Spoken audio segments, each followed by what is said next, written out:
অধিবক্তা নম্ৰতা বৰাৰ ৰহস্যজনক মৃত্যুৰ সন্দৰ্ভত ডাঙৰ মন্তব্য মুখ্যমন্ত্ৰী ডক্টৰ হিমন্ত বিশ্ব শৰ্মাৰ। কেতিয়া উৰ পৰিব নম্ৰতা বৰাৰ মৃত্যুৰ ৰহস্য? বন্ধু বান্ধৱীৰ সৈতে মাজনিশা শ্বিলঙলৈ গৈ হোৱা অধিবক্তা নম্ৰতা বৰাৰ ৰহস্যজনক মৃত্যুক লৈ উদ্বিগ্ন ৰাজ্যৰ মুখ্যমন্ত্ৰী ডক্টৰ হিমন্ত বিশ্ব শৰ্মা। মেঘালয় আৰক্ষীক নম্ৰতা বৰাৰ ৰহস্যজনক মৃত্যুকাণ্ডৰ উচিত তদন্তৰ আহ্বান অসমৰ মুখ্যমন্ত্ৰী ডক্টৰ হিমন্ত বিশ্ব শৰ্মাৰ। মেঘালয়ৰ এগৰাকী জ্যেষ্ঠ আৰক্ষী বিষয়াৰ নেতৃত্বত হ'ব নম্ৰতা বৰাৰ ৰহস্যজনক মৃত্যুকাণ্ডৰ তদন্ত। তদন্তত অসম আৰক্ষীয়েও পূৰ্ণ সহযোগ কৰাৰ আশ্বাস মুখ্যমন্ত্ৰী ডক্টৰ হিমন্ত বিশ্ব শৰ্মাৰ। অসমৰ মুখ্যমন্ত্ৰীৰ আহ্বানলৈ সঁহাৰি মেঘালয়ৰ মুখ্যমন্ত্ৰীৰ। ঘটনাৰ উচিত আৰু নিৰপেক্ষ তদন্তৰ আশ্বাস কনৰাড চাংমাৰ।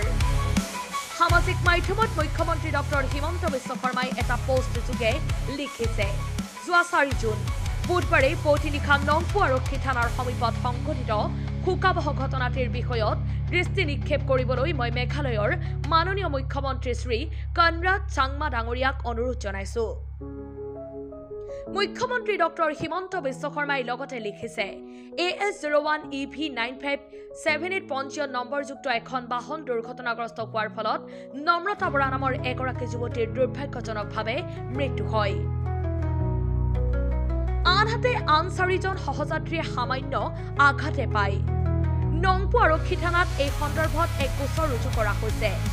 তথাপি শোক সন্তপ্ত পৰিয়ালবৰ্গ আৰু শুভাকাংক্ষীসকলে উত্থাপন কৰা উদ্বেগৰ প্ৰতি লক্ষ্য ৰাখি মই অনুৰোধ জনাইছো যে ঘটনাৰ সৈতে জড়িত সকলো তথ্য পোহৰলৈ আনিবলৈ এগৰাকী জ্যেষ্ঠ আৰক্ষী বিষয়াৰ দ্বাৰা এক উচিত আৰু নিৰপেক্ষ তদন্ত সম্পাদন কৰা হওক।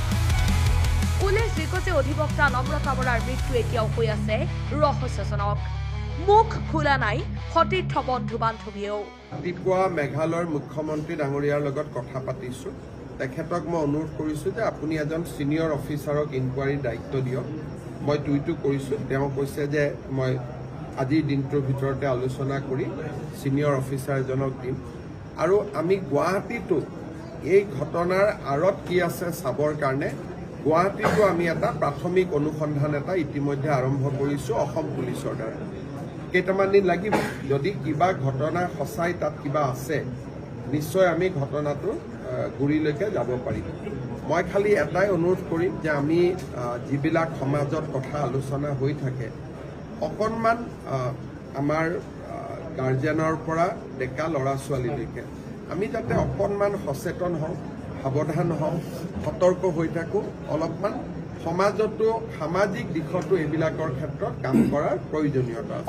অসম আৰক্ষীয়ে নিজাকৈ যিহেতু ঘটনাটো নংপুত হৈছে, আইনমতে অসম আৰক্ষীয়ে তদন্ত কৰিব নোৱাৰে, কিন্তু অসম আৰক্ষীয়ে এটা প্ৰাথমিক অনুসন্ধান কৰিব যাতে আমি অনুসন্ধানত পোৱা মেটেৰিয়েলখিনি আমি মেঘালয়ক দিব পাৰোঁ। এটা মিডিয়া হাউচৰ এখন গাড়ীৰো কথা ওলাইছে, সাংবাদিকে মই ইমান ভিতৰলৈকে যাব খোজা নাই, কাৰণ কেতিয়াবা অলপমান পুলিচৰ কাৰণে এৰি দিব লাগে। বাকীখিনি পুলিচে